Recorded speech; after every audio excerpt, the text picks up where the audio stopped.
For over 60 years, the world has obsessed over the life and death of Marilyn Monroe. The rumors, the conspiracies, the unanswered questions, it's all become part of her legend. But no one expected what was found inside a sealed hotel room would bring it all roaring back to life. The Beverly Hills Hotel, a place where Hollywood's elite have stayed for decades, has always held secrets. Room 261 was different. For years, it was quietly kept off limits, supposedly undergoing endless renovations. But the real reason was far more unsettling. The room wasn't being remodeled, it was being preserved. In 2023, during a legal property transfer, a private investigative firm was hired to assess any liabilities or historical artifacts inside the hotel. What they stumbled upon wasn't on any inventory sheet. Behind a false wall inside room 261, they discovered a hidden compartment, untouched for decades. Inside, a sealed metallic box, multiple leather-bound journals, and a set of reel-to-reel audio tapes. Each item meticulously wrapped, as if someone desperately wanted to preserve or hide them. When word of the discovery leaked to certain circles, quiet panic reportedly spread through private legal firms, political consulting offices, and even Hollywood studios. Some of the names tied to Marilyn Monroe's final years were still connected to major power structures. And what might be on those tapes, or written in those journals, could resurrect scandals that many had fought to bury. But that was only the beginning. Because the metallic box, secure, locked, and unmarked, held something even more chilling. When specialists finally opened it, they found documents that referenced classified meetings, coded messages, and what appeared to be transcripts of private conversations involving some of the most powerful men in American history. For decades, speculation swirled about what really led to Marilyn Monroe's tragic death. But the contents of room 261 hinted at something far more complex, something that suggests Marilyn may have been trapped in a world of secrets far beyond her control. And as investigators combed through the evidence, one question started to rise louder than any other. What exactly did Marilyn know? Before the fame, before the scandal, before the tragedy that would cement her as one of Hollywood's most enduring mysteries, she was simply Norma Jean. Born in 1926 in Los Angeles, her early life was anything but glamorous. Her mother struggled with severe mental illness. Her father vanished. And by the age of 7, Norma Jean was placed into the first of many foster homes, beginning a childhood defined by instability, loneliness, and abandonment. But even as a young girl, there was something magnetic about her. Neighbors noticed it. Teachers whispered about it. There was a glow to her smile, a softness to her voice, and a vulnerability that made people feel protective, yet drawn to her.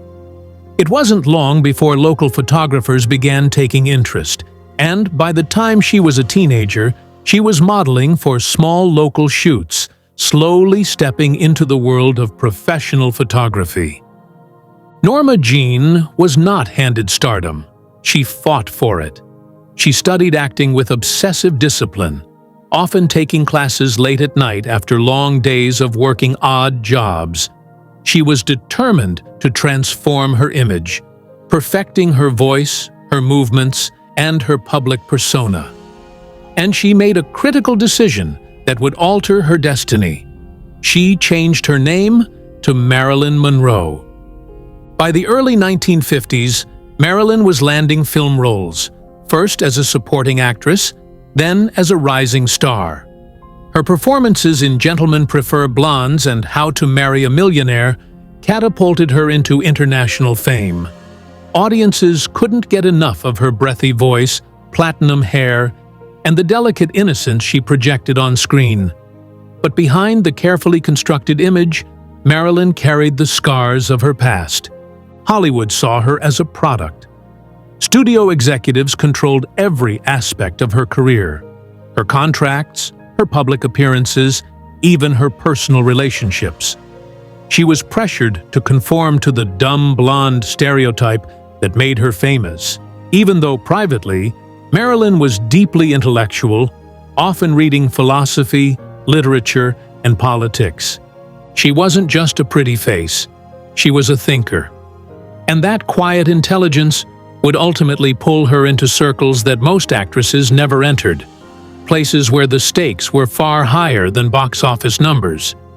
And as her fame grew, so did the list of powerful men who took an interest in her. Some wanted to protect her. Some wanted to control her. And some, as we'll soon see, may have wanted to silence her. While the world worshipped the image of Marilyn Monroe, very few truly knew the woman behind the spotlight. Beneath the glamorous dresses, red carpets, and adoring fans was someone who carried unimaginable weight. Marilyn wasn't just fighting public expectations, she was battling private demons every single day. The pressure to maintain her image was relentless. The Hollywood studio system in the 1950s wasn't designed to protect stars. It was designed to own them. Every move she made was monitored. Studio executives dictated her wardrobe, her interviews, even her romantic life. If she gained weight, they noticed. If she showed signs of exhaustion, they hid it. And if she resisted, they threatened to blacklist her. But Marilyn wasn't content to be controlled. She knew she was more than a sex symbol. In secret, she took acting classes with Lee Strasberg at the Actors Studio in New York, determined to refine her craft and be taken seriously as an artist. Strasberg would later say that Marilyn was one of the most naturally gifted actors he'd ever seen. But the public rarely saw that side of her. Privately, though, her mental health was deteriorating. Years of unresolved childhood trauma, combined with intense public scrutiny, led her into cycles of severe anxiety and depression. To cope, Marilyn turned to doctors who prescribed a dangerous cocktail of pills: barbiturates for sleep, amphetamines for energy, tranquilizers for anxiety. Over time, she became dependent on these medications, creating a fragile balancing act that became harder to maintain. Friends would later recall how Marilyn's moods could shift without warning. She could be radiant and charming one moment, then withdrawn, paranoid, and overwhelmed the next. And as her career skyrocketed, her personal relationships became more complicated. Failed marriages, including her high-profile unions with baseball legend Joe DiMaggio and playwright Arthur Miller, only deepened her emotional wounds. But perhaps the most dangerous shift came when Marilyn's growing fame brought her into the orbit of men far more powerful than studio heads. Men who operated in the highest levels of politics, intelligence, and organized crime. Marilyn had no way of knowing that some of these relationships would later become the centerpieces of the most disturbing theories surrounding her death. What started as personal struggles were now becoming entanglements that extended far beyond her control. Here's Part 4, fully written out in approximately 2,000 characters, continuing the same structured, emotional, retention-driven pacing. As Marilyn Monroe's fame exploded, so did her access to some of the most powerful men in America, men whose names carried not just wealth, but political influence that shaped the country's very future. And behind closed doors, these relationships were far more complicated than the public ever realized. At the center of it all were the Kennedy brothers, President John F. Kennedy and Attorney General Robert F. Kennedy. The rumors of Marilyn's alleged affairs with both brothers have persisted for decades. While the official record has always remained carefully vague, Private phone logs, personal testimonies, and eyewitness accounts have consistently placed her in their company, often at private residences far from the public eye. To some, Marilyn was more than just a mistress. She was seen as a potential liability. The more time she spent with the Kennedys, the more she was exposed to sensitive political conversations. Nuclear tensions with the Soviet Union, secret CIA operations, even whispered discussions about organized crime connections. It's unclear how much Marilyn truly understood, but what is clear is that she heard things not meant for public consumption. According to multiple sources, Marilyn confided in her private diaries about these meetings. She allegedly recorded details of conversations involving national security and private affairs that could have embarrassed not only the Kennedy administration, but the intelligence community as well. The newly discovered journals and tapes found inside her hidden hotel room suggest that these were not just the writings of a paranoid woman, but first-hand accounts of confidential information. There are even claims that members of the CIA and FBI became aware of Marilyn's growing knowledge. Some believe she was placed under informal surveillance in the final years of her life, as authorities feared she could become a political threat if she ever chose to go public. What began as romantic affairs had now evolved into something far more dangerous. Marilyn wasn't just entangled in personal relationships, she was now walking dangerously close to the fault lines of national power structures. And if the wrong people believed she knew too much, the consequences could become deadly. What Marilyn didn't fully grasp was that in these circles, secrets weren't just embarrassing. They were worth killing for. August 4th, 1962.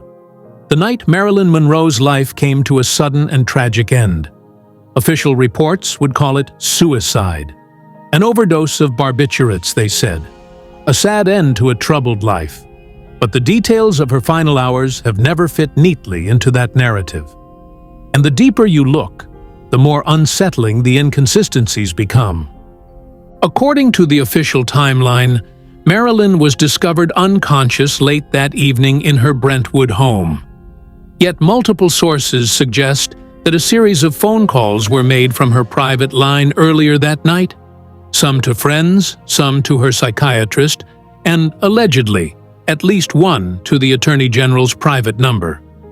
What was said in those final calls remains unclear.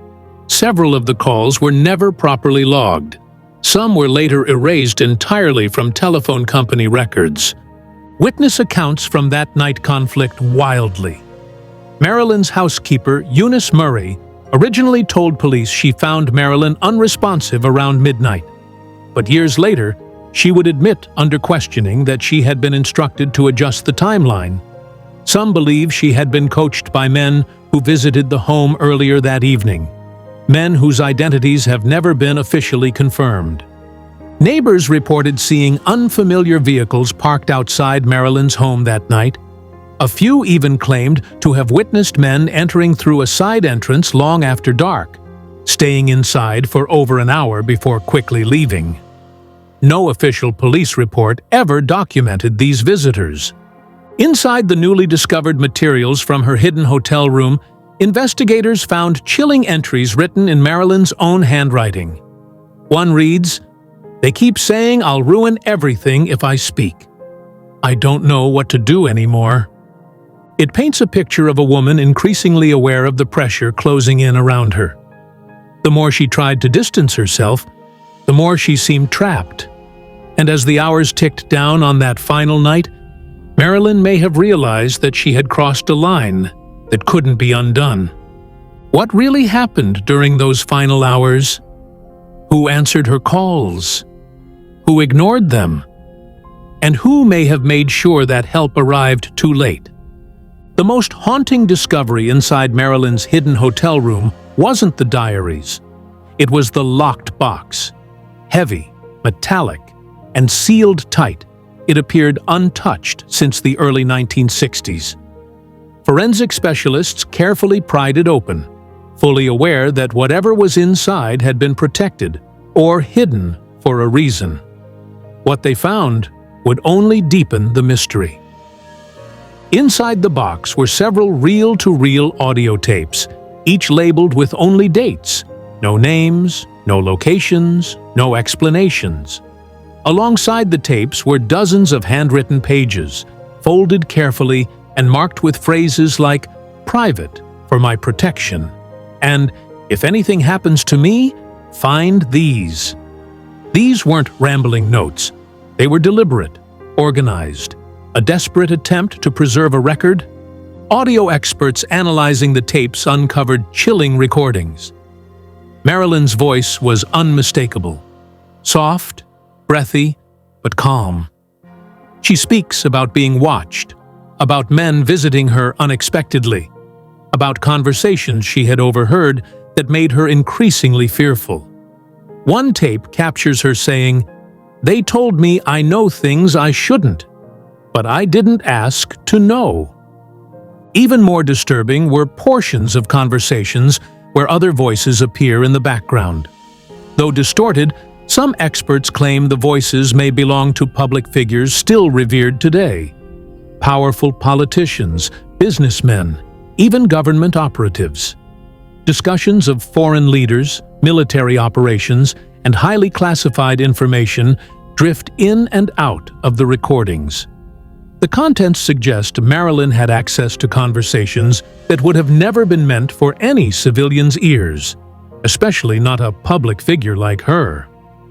The handwritten notes tell a similar story. In one entry, Marilyn wrote, "They won't let me leave. I thought they loved me. Now I'm just a problem they don't know how to fix." These weren't the writings of a delusional mind. They were the desperate records of a woman increasingly aware she was trapped in a game far larger than she ever imagined. A game where the stakes weren't just her career, but her life. And yet, even these tapes may have only scratched the surface of the forces surrounding her. As the investigation into Marilyn's secret recordings deepened, one truth became impossible to ignore. The forces surrounding her were far more sinister than anyone had ever admitted. Marilyn Monroe was no longer just a Hollywood starlet entangled in scandalous affairs. She had unknowingly stepped into a world of political manipulation, covert surveillance, and shadowy power structures that operated far beyond the reach of public accountability. The lines between Hollywood, organized crime, and government intelligence were disturbingly blurred during the 1950s and 60s. Studio heads worked closely with political leaders to manage public images. The FBI monitored high-profile figures for signs of disloyalty or political embarrassment. The CIA maintained relationships with certain entertainers who traveled internationally, sometimes using them as informal sources of information. And behind all of this, powerful criminal syndicates quietly pulled strings in both Hollywood and Washington. Marilyn was deeply entangled with many of these worlds, sometimes knowingly, sometimes not. Her connections to the Kennedys were already dangerous, but evidence also suggests that organized crime families, particularly those operating out of Chicago and Las Vegas, were aware of her personal ties and may have used her relationships as leverage in their own dealings with the government. According to fragments recovered from the tapes, Marilyn had once been approached to attend private meetings at upscale hotels, where political and business figures gathered behind closed doors. She mentions overhearing coded conversations, hearing her name discussed as if she were both a pawn and a liability. There were also signs that certain intelligence agencies had begun to quietly monitor her. FBI files released years later confirmed that Monroe was under periodic surveillance in the years leading up to her death. But the files are heavily redacted. What remains visible hints at concerns far beyond her personal well-being. Concerns about what she knew, who she might speak to, and how her information could be used to damage national interests. In the end, Marilyn Monroe wasn't just trapped by fame, addiction, or heartbreak. She had become ensnared in a dangerous web where loyalty, secrets, and power ruled everything. A web where, if you knew too much, you simply disappeared. In the immediate aftermath of Marilyn Monroe's death, the official narrative was pushed swiftly and decisively: suicide. The press headlines appeared within hours. Authorities declared it an open and shut case. But behind the scenes, a far more complex operation was already unfolding, one designed not to investigate, but to contain. Key pieces of Marilyn's personal property vanished almost immediately. Her personal diaries, handwritten notes, and private correspondences were reportedly removed from her home before police even arrived.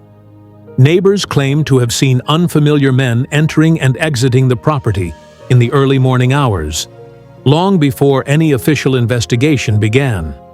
Yet these accounts were never fully followed up. When questioned later, most witnesses either changed their stories or refused to speak. Multiple former studio executives would later admit, off-record, that they were contacted by government men shortly after Marilyn's passing. These men strongly advised them to keep any private knowledge about Marilyn's affairs or political connections strictly confidential for the sake of national security. The implication was clear: powerful interests had mobilized to ensure that no damaging information would surface. At the federal level, FBI files related to Marilyn's activities were immediately classified. Requests for access to these files were denied for decades. Even now, portions remain blacked out, an unusual level of secrecy for what should have been a routine death investigation. But who actually benefited from her death? The answer may be unsettling. For the Kennedys, her passing meant the permanent removal of a potential political scandal that could have shattered their careers.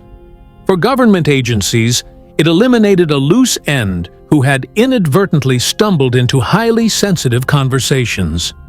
For organized crime figures, it erased a potential witness to backroom deals they couldn't afford to have exposed. And for the Hollywood machine, it allowed them to reclaim control over a star who had grown increasingly difficult to manage.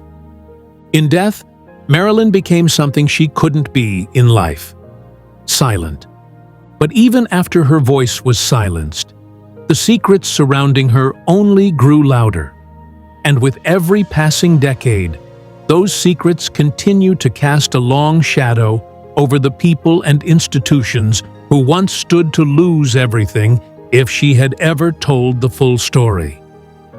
Here's Part 9, fully written out in approximately 2,000 characters, closing out the script while keeping the same tone, pacing, and retention structure. Decades have passed since Marilyn Monroe was found dead in her Brentwood home, but the questions surrounding her life and death remain as haunting as ever. Every newly discovered piece of evidence, like the hidden box in room 261, pulls the world deeper into the maze of half-truths, rumors, and suppressed information that have followed her legacy like a shadow. Marilyn's story is no longer just about a glamorous movie star who burned too brightly. It has become a symbol of how fame, power, and secrecy can collide with devastating consequences. Her face still adorns posters, her films still air on television, and her name continues to sell books and documentaries.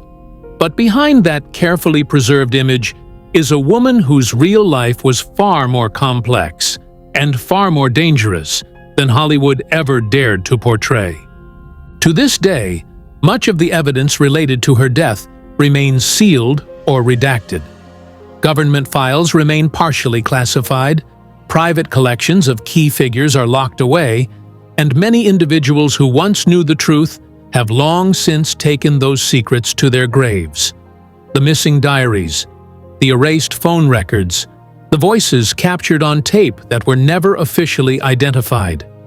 Each unanswered question fuels a fire that refuses to burn out. And yet, even as new discoveries like the contents of the hidden hotel room surface, no single revelation has been able to fully break through the carefully constructed wall of silence that has surrounded her story for over 60 years. Perhaps that's by design. Perhaps there are still people or institutions with too much to lose if the full truth ever came to light. What remains certain is this: Marilyn Monroe was not simply a victim of her own fame or fragility. She was a woman caught between forces far more powerful than she ever imagined. And while the world continues to celebrate her as a timeless icon, the real story of what she knew, and what it ultimately cost her, may still be one of the most carefully protected secrets in American history. Because sometimes, even after all these years, silence is still enforced.